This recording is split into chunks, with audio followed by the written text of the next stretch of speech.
Bismillahirrahmanirrahim. Assalamualaikum warahmatullahi wabarakatuh. Bismillah, alhamdulillah, wala haula wala quwata illa billah. Perkenalkan, saya atas nama Fauzan, mahasiswa dari Institut Agama Islam Al-Qadiri Jember. Di sini saya akan membacakan apa yang telah dipresentasikan oleh kelompok 2 tentang mata kuliah perbandingan pendidikan yang berjudul Perspektif Metodologik Studi Pendidikan. Baik, saya akan membacakan di sini. Setiap disiplin memiliki kekhasan metodologik yang membedakan satu disiplin ilmu dengan disiplin ilmu lain. Adapun sebagian telah dinyatakan oleh pendapat John Dewey dalam bukunya pada tahun 1994 bahwa pada umumnya aneka macam disiplin ilmu menganut metode ilmiah yang menuntut langkah-langkah sebagai berikut. Yang pertama, the Feldisnet, merasa ada sebuah masalah. The problem, yang kedua ada perumusan sebuah masalah. Yang ketiga, the hypothesis, perumusan hipotesis. Yang selanjutnya adalah pengumpulan data sebagai bukti hipotesis. Yang kelima, penyimpulan hasil yang terpercaya. Dan yang terakhir adalah penggalian nilai-nilai umum dari sebuah kesimpulan. Dan adapun metode ilmiah sebagaimana diuraikan langkah-langkah adalah dimaksud sebagai cara-cara untuk memperoleh pengetahuan ilmiah. Penelitian ilmiah adalah usaha yang secara sistematis mencari pemecahan terhadap problem-problem yang bagi manusia mengganggu, menuntut pemikiran yang sungguh-sungguh.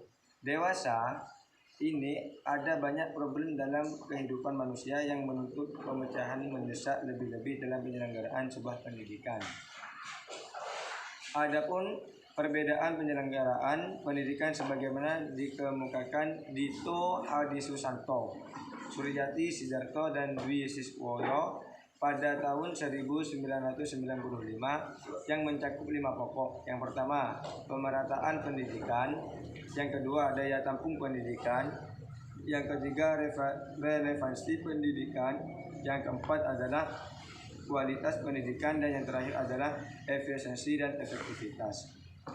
Dan adapun di sini metode penelitian ilmiah pada umumnya termasuk yang dikemukakan oleh John Dewey dan Donald Arick dan kawan-kawan ataupun Imam Barnadib pada 1994, menganut suatu logika berpikir yang berbunyi logiko hipotetiko verifikasi atau dedukto hipotetiko verifikatif.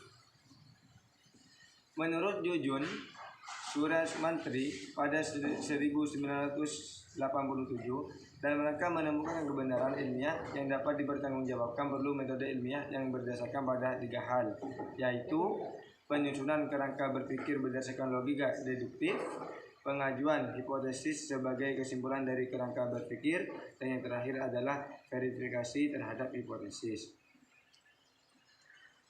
Adapun fenomena pendidikan sebagai objek studi pendidikan. Waduh. Keberadaan pendidikan merupakan khas yang hanya ada pada dunia manusia yang sepenuhnya ditentukan oleh manusia. Tanpa manusia, pendidikan tidak pernah ada. Jadi, pendidikan ini hanya pada manusia. Tanpa manusia, maka pendidikan tidak ada. Ini pendidikan yang formal. Keberadaan pendidikan tidak hanya menembus dimensi waktu tetapi juga dimensi tempat, sehingga para ahli menyebut penyelenggaraan pendidikan sebagai sesuatu bersifat fundamental, universal, dan fenomenal. Jadi yang dimaksud dengan pendidikan ini bukan hanya dengan waktu saja, tetapi juga tempat, dimanapun tempatnya, entah itu di daratan ataupun di lautan. Ketika ada waktu untuk belajar, maka itu adalah sebuah pendidikan. Cukup sekian dari saya, dan kurang lebihnya saya mohon maaf yang sebesar-besarnya. Saya akhiri. Wassalamualaikum warahmatullahi wabarakatuh.